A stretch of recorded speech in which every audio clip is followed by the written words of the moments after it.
सरकार नींद में नहीं है, नींद का बहाना कर रहा है। ये सरकार के कमर में लाता डालना पड़ेगा। ये सरकार जब जागा होगा ये पड़ेगा और जनता भी इसके बारे में सोचना पड़ेगा। ये सरकार सिर्फ देश भावना बताती है। ये सरकार के अंदर बादली भर पटरीट भर देश भावना है, लेकिन कुल्ली भर भी इसमें देश स्वाभिमान नहीं है। ये सरकार ऐसा है तो ये सरकार और गरीबों के तरफ ध्यान नहीं देते हुए साथ ही रात में झगड़ा लगाने का काम जो सरकार कर रहा है। इसलिए इस सरकार का हम धिक्कार करते हैं। और लक्ष्मण जी ठाके साहब जो उपोषण को बैठे हैं, उनकी तबीयत बहुत खराब हो चुकी है। तो हम ये सरकार से कहना चाहते हैं, आप जल्दी से जल्दी उनके पास जाइए, उनकी मांगनी पर ख्याल दीजिए। आप अगर उनके मांगनी पर ख्याल नहीं देंगे, उनका भला बुरा अगर होगा तो ये पूरी जवाबदारी आपके ऊपर रहेंगी।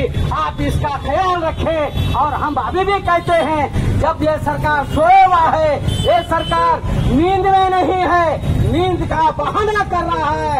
ये सरकार के कमर में लाता डालना पड़ेगा। ये सरकार जब जागा होगा, ये सरकार गोर गरीबों की बात नहीं सुनता है। ये सरकार कोली माली तेली तांबोली सुतार रातार रवार हक्कर बनगर धनगर बंजारा नावी परेट खिसार कैकाड़ी मुसलमान इनकी बात नहीं सुनता है। ये सरकार कुछ मुंह दो चार मुट्ठी के जो लोग हैं, जो 2000 टक्के के लोग हैं, उनकी गुलामी करने वाला सरकार है। ये सरकार पूंजीवादी सरकार है। ये सरकार शेतकरी विरोधी सरकार है। ये सरकार गरीबी विरोधी सरकार है। इसलिए इस सरकार का इस वक्त हम धिक्कार करते हैं। और ये सरकार को दिन से जागा करने के लिए हम यहाँ पर महात्मा गांधी जी के चौक में उस ठाके साहब को पाठिंबा देने के लिए हम आज यहाँ पर बैठे हैं। भाऊ वाला एक आठवण आली, एक मुझे बात याद आई है, वो बहुत महत्वपूर्ण मैं कह रहा हूँ कि गांधी जी अगर उपोषण नहीं करते तो आज हमको स्वतंत्र मतदार संघ की बात बाबा साहब की हमें मिली होती। अगर गांधी जी ये नहीं करते, बाबू तुम हमारे सामने ठहरे हैं, लेकिन डॉक्टर बाबा साहब की बात पर आप हवादार रहते तो आज हमको यहाँ बैठकर आरक्षण मांगने की जरूरत नहीं होती।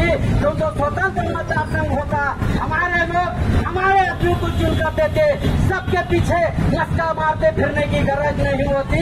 वो बात आज भी हमको उठाना पड़ेगा। जो बाबा साहब का शब्द है उसको जिंदा करना पड़ेगा हमें। क्यों? तो स्वतंत्र मतदार संघ अगर हमको मिलेगा तो किसके पीछे लश्का मारने की जरूरत नहीं रहेगी। इतना मैं कहकर संयोजक ने मुझे बोलने की संधि दिया, इसलिए उनके आभार मानता हूँ। जय हिंद, जय महाराज, जय बाबा साहब। आरक्षण कोणासाठी मागायला